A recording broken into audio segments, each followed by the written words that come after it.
जय गुरुदेव। श्री त्रिलोकीनाथ अग्रवाल का देहावसान।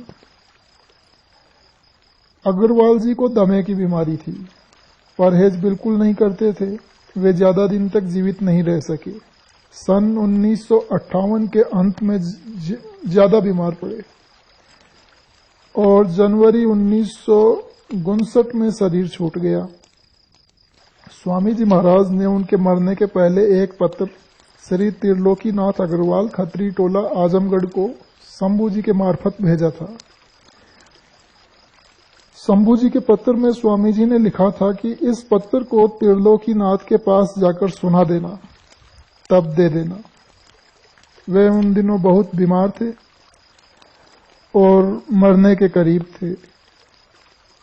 उस समय घर के लोग उनके इर्द गिर्द घेरे रहते थे। वे किसी सत्संगी को न तो उनके घर में जाने देते थे और न हालचाल ही बताते थे। स्वामी जी महाराज का पत्र मरने वाले प्रेमी के नाम।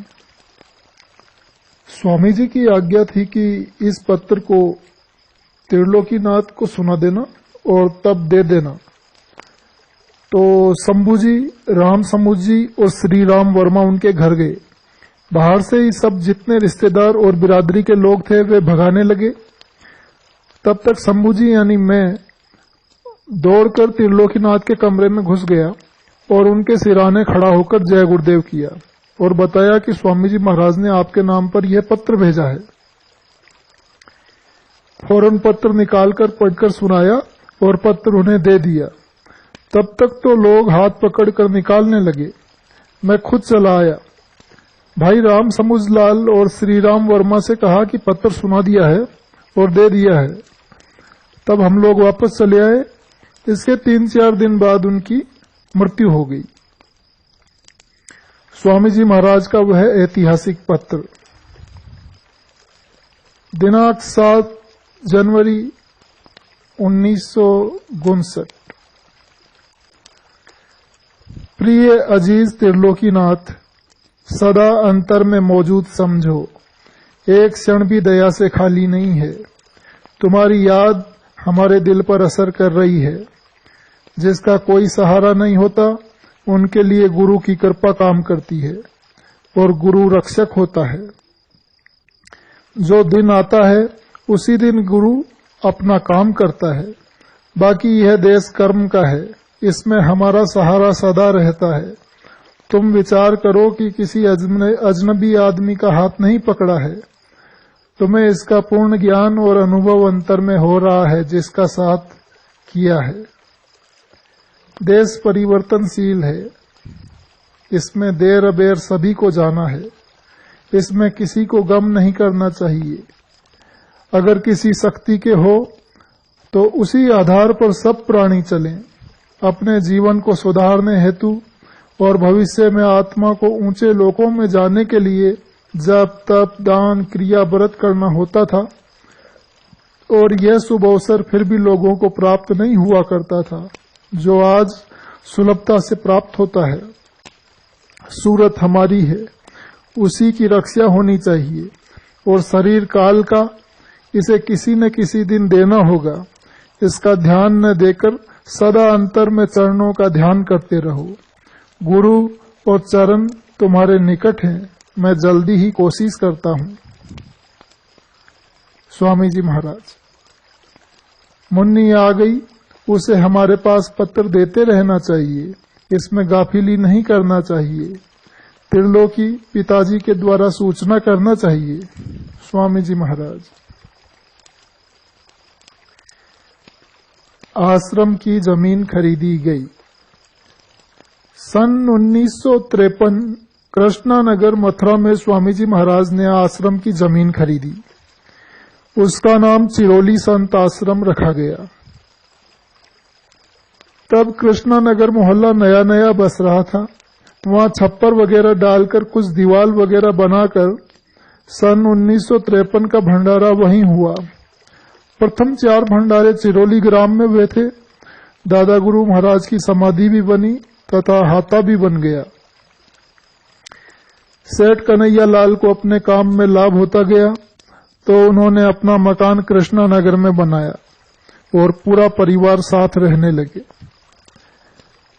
बाद में सेठ कन्हैया लाल मदनानी सेठ हो गए। फिर उन्होंने इलाहाबाद में अपने सब लोगों को साथ रहने के लिए लूकरगंज में 12 बंगलिया बनवाया और परिवार के सब लोगों को लेकर वहीं साथ रहने लगे। अब हर वर्ष भंडारा कृष्णा नगर में ही होने लगा और आश्रम भी धीरे धीरे बनकर खड़ा हो गया। नया आश्रम और नाम योग साधना मंदिर। संगत धीरे धीरे बढ़ने लगी और गुरु महाराज ने समझ लिया कि बड़ी जमीन की व्यवस्था करनी पड़ेगी। अतः नई जमीन खरीदने तथा उसके लिए रुपयों की व्यवस्था सोचने लगे। अक्सर कार से दूर दूर निकल जाते और जमीन की खोज करते। कुछ समय बाद नेशनल हाईवे पर समझ में आया कि इसी के अगल बगल जमीन खरीदना ठीक होगा। सत्संगियों ने भी जमीन खरीदने में योगदान दिया। जमीन खरीदी जाने लगी। पहले थोड़ी सी जमीन ली गई, फिर धीरे धीरे अब इतनी जमीन हो गई है। अब भी जमीन खरीदने का काम जारी है। तब दादा गुरुजी की समाधि के रूप में नाम योग साधना मंदिर की भी नींव पड़ी और अब मंदिर तैयार है। सन 1968 से वार्षिक भंडारा नाम योग साधना मंदिर जय गुरुदेव मंदिर जय गुरुदेव योग स्थली पर होने लगा, जो अब तक चल रहा है। चिरोली ग्राम की भूमि। दादा गुरुजी जिस चिरोली ग्राम में रहते थे और जहां उन्होंने विश्राम किया, वहां की मिट्टी बहुत ही पवित्र है।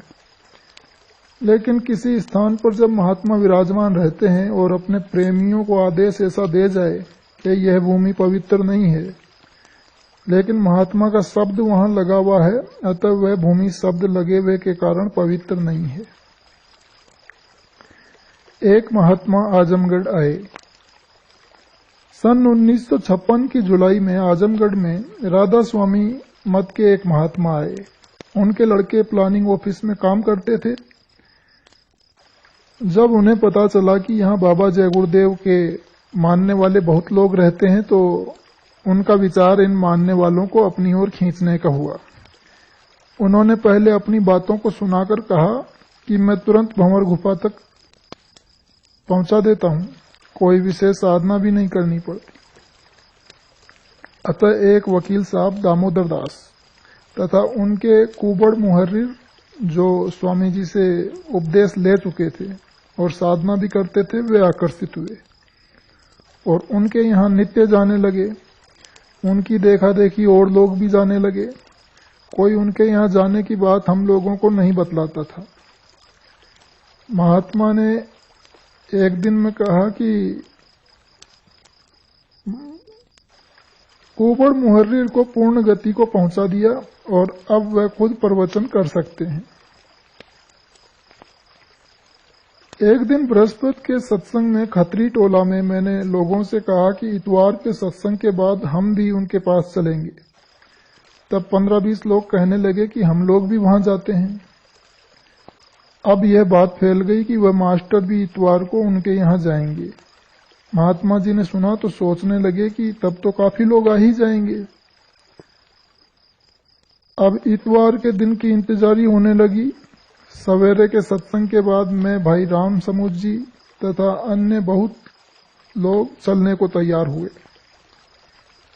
काफी लोग पहले से ही वहां वकील साहब के घर पर, जहां वे महात्मा जी थे, पहुंच गए थे। हम लोग पहुंचे तो महात्मा जी एक कुर्सी पर बैठकर बीड़ी पी रहे थे। 4-6 कुर्सियां और रखी थी। जमीन पर दरी बिछी थी। काफी लोग पहुंच गए थे। महात्मा जी तथा अन्य लोग बस मेरा ही इंतजार कर रहे थे। जैसे ही हम लोग पहुंचे, सबकी नजर बस मेरी ओर लगी थी। हम लोग महात्मा जी को प्रणाम करके दरी पर बैठ गए। कुछ देर बाद महात्मा जी ने मुझसे पूछा कि आत्मा का स्थान कहाँ है। मैंने कहा, महाराज, हम गृहस्थ आश्रम के जीव क्या जाने, हम तो आपसे सुनने के लिए आए हैं। उन्होंने अपने पैर के तलवे पर हाथ मारते हुए कहा, आत्मा का स्थान यहाँ है, आत्मा का स्थान यहाँ है। फिर और कुछ पूछा तो फिर मैंने कहा कि महाराज, मैं तो आपसे कुछ सुनने के लिए आया हूँ। तब सब लोग चुप बैठे रहे। फिर मैंने कहा, महाराज सत्संग होगा या फिर हम लोग जाएं? उन्होंने कहा, सत्संग होगा। बैठक में प्रबंध हुआ। महात्मा जी का आसन ऊंचा नहीं था, एक चदरा जमीन पर दरी के ऊपर बिछा दिया गया था। उस चादर के ऊपर महात्मा जी तथा कोबड़ मुहर्रिर बैठे। महात्मा जी ने कहा, मैं क्या सत्संग सुनाऊंगा, मैंने इन्हें पूर्ण गति को पहुंचा दिया है, अब यही सत्संग सुनाएंगे। तब सार वचन की वाणी पर कोबड़ मुहर्रिर अर्थ करने लगे। मैं उस वचन पर सत्संग स्वामी जी महाराज से सुन चुका था, अतः उनके अर्थ अथवा अनर्थ को सुनकर मुस्कुराने लगा। सबकी नजर हर समय मुझ पर ही लगी रही। लोग देख रहे थे कि मास्टर मुस्कुरा रहा है। फिर महात्मा जी ने एक पत्रिका से पढ़कर कुछ सुनाया। सत्संग खत्म हुआ। महात्मा जी ने पूछा, किसी को कुछ पूछना हो तो पूछ सकता है। मैंने हाथ उठाया तो उन्होंने पूछा, क्या पूछना चाहते हो? मैंने कहा, महाराज जिस पत्रिका से आपने पढ़कर सुनाया है वह कौन सी पत्रिका है? वे बड़े क्रोध में हो गए, बोले, रिसाला व्यास गद्दी वालों का है। और क्या है? और मुझे कुछ अनबन कहने लगे। मैंने कहा, महाराज आप नाराज क्यों हो रहे हैं? मैंने कोई खराब बात तो कहा नहीं। बात खत्म हुई। अब प्रसाद बंटना शुरू हुआ जो हलवे का था। पहले चद्दर से आड़ करके महात्मा जी और कोबड़ जी को थाल दिया गया। वे चद्दर की आड़ में क्या किए यह तो कुछ दिखाई न दिया। थोड़ी देर में चद्दर हटाया गया और प्रसाद वितरण होने लगा। हमें भी मिला। सब लोग तो प्रसाद खा लिए, पर मैं हाथ में लिए रहा।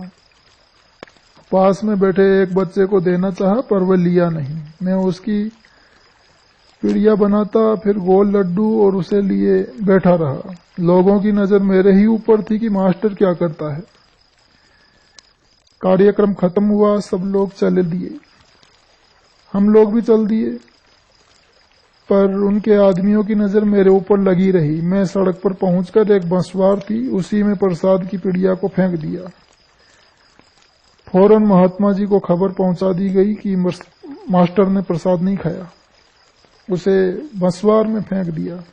महात्मा जी बहुत क्रोध में हो गए, मुझे काफी अनबन कहा और फिर कहा कि मैं उस मास्टर को साफ देता हूं कि उसके बदन भर में फूट फूट कर फोड़े निकलेंगे और वह 1 हफ्ते में मर जाएगा। वहां बैठे वकील रघुनाथ प्रसाद अष्ठाना, जो स्वामी जी महाराज के सत्संगी थे, अच्छे विचार के थे, कहा कि महात्मा जी, मास्टर साहब को आपने इतनी बातें कही, ये अच्छा नहीं है। वे भले इंसान हैं।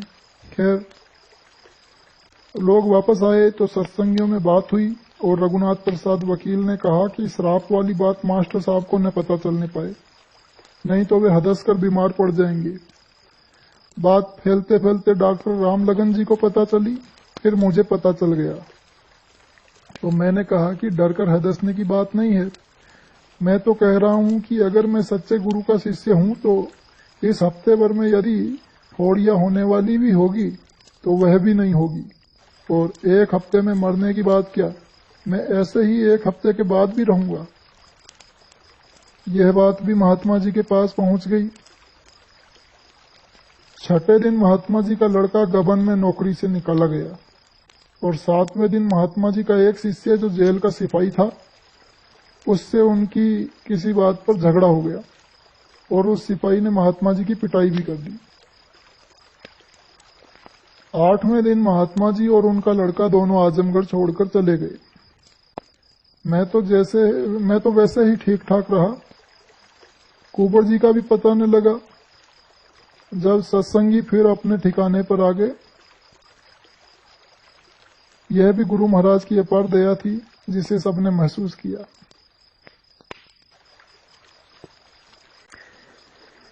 पाइप वाले मोहन सिंह का हाल।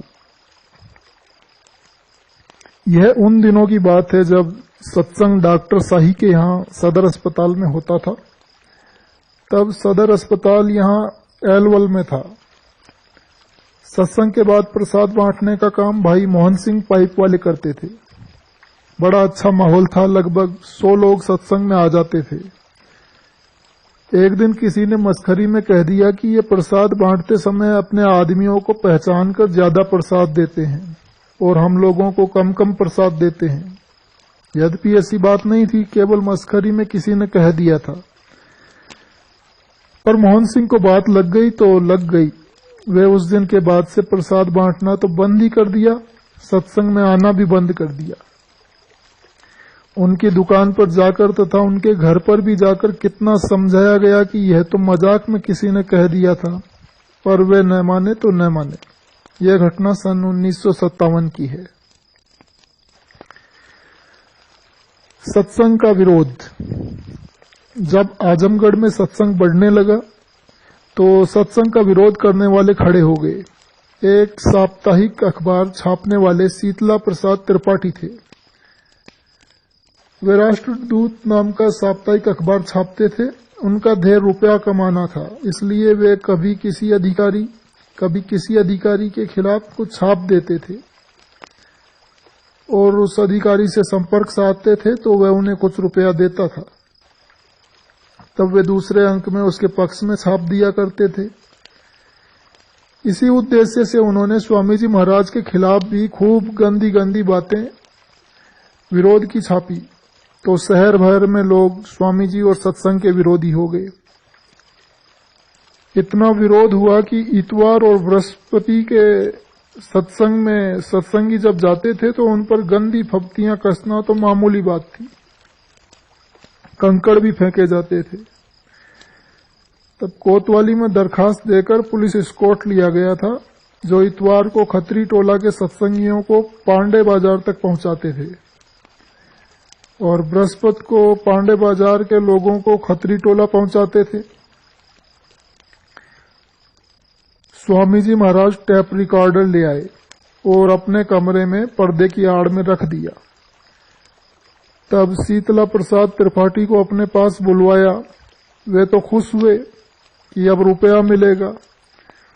स्वामी जी महाराज के पास कमरे में आए और अपने छापने की गलती की खूब माफी मांगे और कहा कि न जानकारी में गलती हो गई, अब ऐसा कुछ भी नहीं छापेंगे। उन्हें तो रुपया चाहिए था, सो रुपया तो मिला नहीं। फिर अगले अंक में और बहुत सी गंदी गंदी बातें छापे कि जब मैं कमरे में गया तो बाबा जी 1 फुट मोटे गद्दे पर विराजमान थे और उनके पलंग के चारों ओर 100 लड़कियां सेवा में लगी थी, आदि आदि। अब तो शहर में और खूब विरोध हुआ तो स्वामी जी महाराज ने कहा कि नगर के मानिंद लोगों को टेप रिकॉर्डर ले जाकर सुनाओ।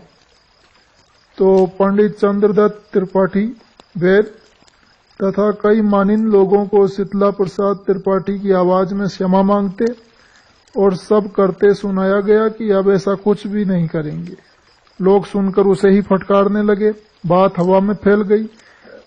सभी लोगों को पता चल गया कि वहां तो शीतला प्रसाद त्रिपाठी ने बहुत माफी मांगी थी।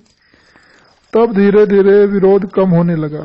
स्वामी जी महाराज ने सत्संग में कहा कि नगरवासी समझदार हैं, वे कम से कम अपनी लड़कियों को बदनाम करने से बचाएं कि उनकी ही लड़कियां और परिवार के लोग सत्संग में आते हैं। सीता सीता राम बोलो, राधे राधे श्याम बोलो। नगर में विरोध कुछ कम हुआ तो स्वामी जी महाराज ने श्री अंबिका सिंह एडवोकेट के मकान में पुरानी कोतवाली मोहल्ले में सत्संग किया और फिर सत्संगियों को आदेश दिया कि सब पुरुष एक लाइन बनाकर तथा महिलाएं एक लाइन बनाकर शहर में फेरी करेंगे। स्वामी जी महाराज कहे कि आगे आगे वे चलेंगे। पुरुष लोग एक साथ बोलेंगे सीता सीता राम बोलो और महिलाएं सब एक साथ बोलेंगी राधे राधे श्याम बोलो। जब फेरी नगर में निकली और तेज आवाज में लोगों को सुनाई दी, सीता सीता राम बोलो, राधे राधे श्याम बोलो। तो लोग घरों दुकानों से बाहर निकलकर फेरी का दृश्य देखने लगे। बड़ा मनोरम दृश्य था। स्वामी जी महाराज आगे आगे चल रहे थे। तिराहे चौराहे पर रुककर कुछ शब्द सुनाते थे। चौक पर पहुंचकर स्वामी जी महाराज ने तेज आवाज में कहा, अरे अग्रवालों, तुम लोग धर्म के रक्षक हो। तुम्हारे घर में पूर्ण सात्विक वातावरण रहता है, पर तुम्हारे बच्चे बाहर जाकर होटलों में शराब पीते हैं और मांस खाते हैं। तुम इनका ख्याल रखो। इतने पर तो नगर में अग्रवाल लोग उबल पड़े। कहा कि बाबा जी ने हमारे बच्चों को कैसे ऐसा कह दिया। बाबा जी के पास चला जाए और उनसे प्रश्न किया जाए। उन लोगों ने अपनी मीटिंग की। जय गुरुदेव।